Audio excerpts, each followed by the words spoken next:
Ibihe byiza cyane kuri buri mwese mwakoze subscribe hano kuri Radio Vibe. Nk'ibisanzwe njye nitwa Eric Wacu. Tudatinze rero, ku itariki ya mbere murabizi neza ko habaye igitaramo cya The Ben, ariko mu mafoto haje kugaragaramo uyu muhanzi witwa Bruce Melody cyangwa se Yuhu nk'uko yari yambaye ingofero byanditseho. Iki ni igitaramo cyashyuhije Kigali yose. N'utari wahitabire cyangwa se n'utarahageze yamenye ibyabereye i Nyarugenge. Iki gitaramo rero cyaciye impaka nyinshi cyane kubera ko mwagiye mureberamo abahanzi benshi batandukanye, abakiri bato cyangwa se n'abamaze igihe kirekire mu muziki nyarwanda. Reka mbibutsa akantu kamwe mu byabaye muri iki gitaramo. Umuhanzi witwa Tom Close cyangwa se Dr Muyombo Thomas yarabajije ngo ese umwami wa muzika mu Rwanda ninde?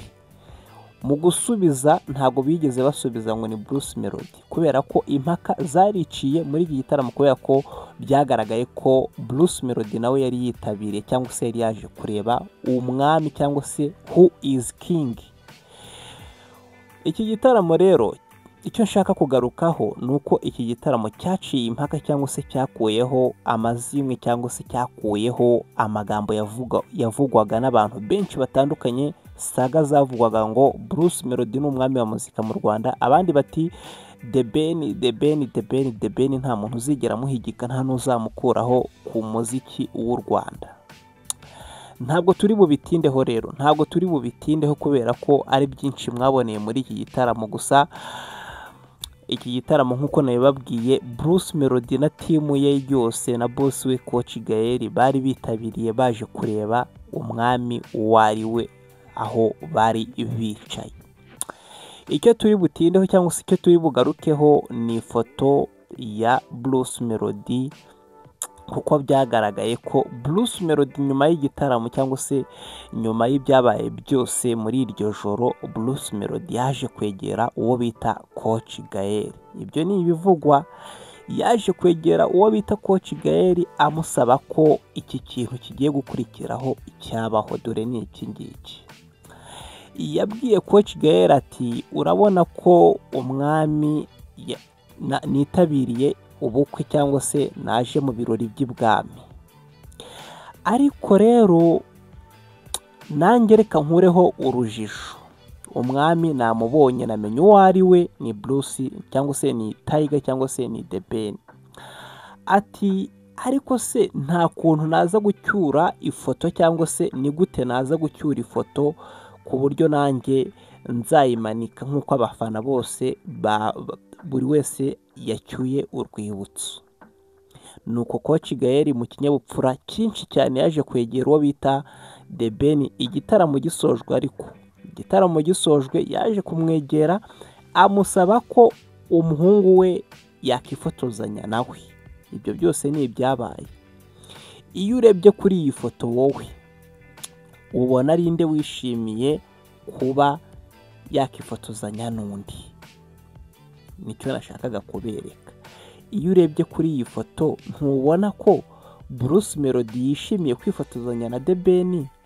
Uwo bita Coach Gael, uwo nguwo urimo hagati, nawe akaba ari guserebura inyuma avuga ati ndabikoze bije kurangira umuhungu wanjye inzozi cyangwa se akabije inzozi.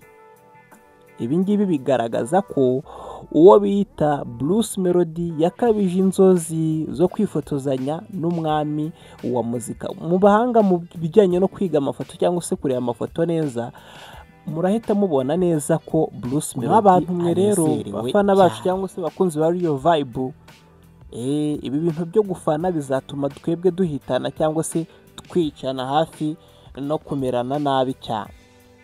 Murabizi neza urusaku ruba ku mbuga nkoranyambaga ngo ninde urenze Ronaldo, ngo ninde urenze Messi.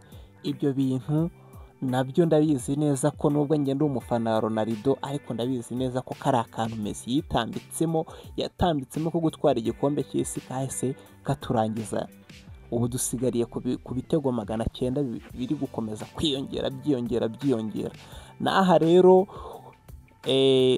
mubirebe neza, nabasabye kureba neza iyo foto nabasabye kureba neza iyo foto ya Bruce Melody Coach Gael irimo hagati ndetse na The Ben ku ruhande, murebe neza ninde wishimye cyane ko ari kumwe n'undi.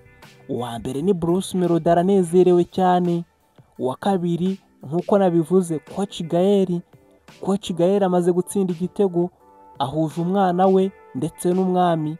Ni nk'uko buriya wenda nagirirwa amahirwe gutya meya w'akarere ntuyemo akampuza na perezida wa repubulika nkamusuhuza nkamukora mu biganza, ibyishimo natahana ntabwo byaba bimeze nkawe uri aho ngaho cyangwa se utarahura nawe.